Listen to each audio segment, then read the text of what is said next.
Hey everyone, and welcome. Today, we're going to talk about maybe the most important skill in chess, thinking ahead. And here's the good news. It's not some secret power that only grandmasters have. Nope, it's a skill, it's a system, and believe me, it's something anyone can learn. So, let's get started. We've all been there, haven't we? That horrible, sinking feeling in your gut the exact moment your fingers leave the piece. You see the blunder instantly, but it's too late. It's probably one of the most painful but universal feelings in all of chess.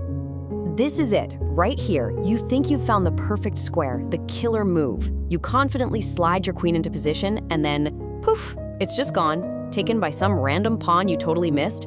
A single moment like that can cost you the entire game. But what if there was a way to pretty much stop that from ever happening again?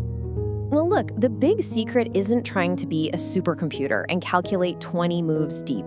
The real trick that strong players use isn't some kind of superhuman genius. It's actually a really simple discipline system. It's a mental checklist that they run through before every single move. Okay, so this right here, this is probably the biggest myth in all of chess. We all imagine these masters seeing these crazy long lines of moves. But the reality? It's so much more practical. They're laser focused on just the next 1, 2, maybe 3 moves, but they analyze them incredibly well using a precise checklist. That's the real game changer. So when we say thinking ahead, what does that actually mean? Well, it really boils down to these 4 things. It means you're trying to figure out your opponent's plan, you're picturing what the board is going to look like in a couple of moves, you're scanning for any hidden traps, and most importantly, you're picking a move that makes your position genuinely better. All right, so here it is. This is the good stuff. This is the practical tool you can start using in your very next game. A simple 3-step mental routine to go through before you make a move. Think of it like a pilot's pre-flight checklist. It's super simple.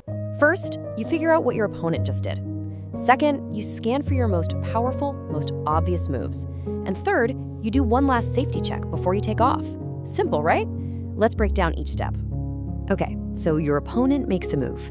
Stop. Before you even think about what you want to do, you need to be a detective. What is that piece attacking now? What did it stop defending? Maybe it left another piece vulnerable. And this is a big one.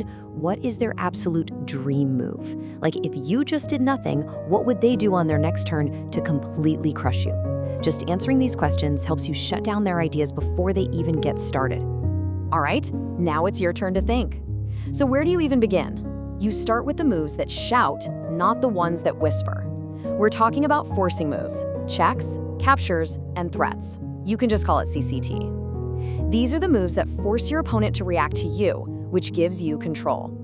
You have got to look for these first, every single time. And this right here might be the single most important step of them all. You've picked your move, but wait, don't play it yet. In your mind's eye, just play the move. Picture the piece on its new square. Now look at the board again. Can your opponent grab anything for free? Did you accidentally leave another piece undefended? And for goodness sakes, is your king safe? I'm telling you, this little habit will probably save you from like 90% of your blunders. It's huge. Okay, so this checklist is your best friend for the whole game.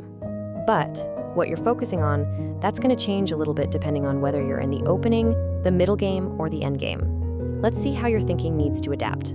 So you can see right here how your priorities shift. In the opening, it is all about getting your pieces into the game and making sure your king is tucked away safely. Then, in the middle game, your number 1 job is to find your lazy piece, your worst piece, and make it better. And in the end game, it's a whole different game. It's all about your pawns and your king. You know, this idea for the middle game is so simple, but so incredibly powerful. Seriously, just scan your pieces. Which one is doing the least work? You got a knight stuck on the edge of the board doing nothing? A bishop that's blocked by its own pawns? Boom, you have a plan. Just figure out a 2 or 3 move trip to get that piece to a better square. It's a beautifully simple way to create really strong plans. Okay, but let's be real. Just knowing this checklist isn't enough, right? Thinking ahead is a muscle. You've got to train it over and over until it becomes a totally automatic habit. So, how do we actually do that? So here are 3 amazing ways to train that brain muscle. Doing tactical puzzles is like doing reps at the gym. It builds that pattern recognition so you see those CCTs instantly. Playing slower games, like, say, 15 minutes with a 10-second bonus, that gives you the time to actually use the checklist without panicking. And my favorite? Guess the move when you're watching top players. It's like a free masterclass in how to think. All right, so we've talked about the problem, we've gone over the system, and we know how to practice it. Let's pull it all together into one final, super simple tool you can take with you to every single game you play. So this is it. This is the whole thing boiled down. This is your new game plan. After they move, you analyze. When it's your turn, you hunt for CCT. And right before you move, you do that final blunder check. Just use this over and over until it's automatic. It really will become second nature. And really, that's what this is all about.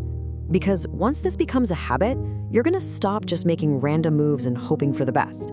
Instead, you'll feel like you're having a real conversation with your opponent. You'll understand what they're trying to do, and you'll be able to push your own ideas.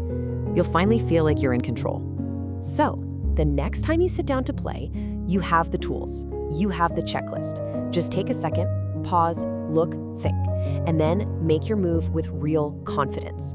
The game is no longer something that just happens to you. It's something you create. The future of the game is yours to shape. So, what's your next move?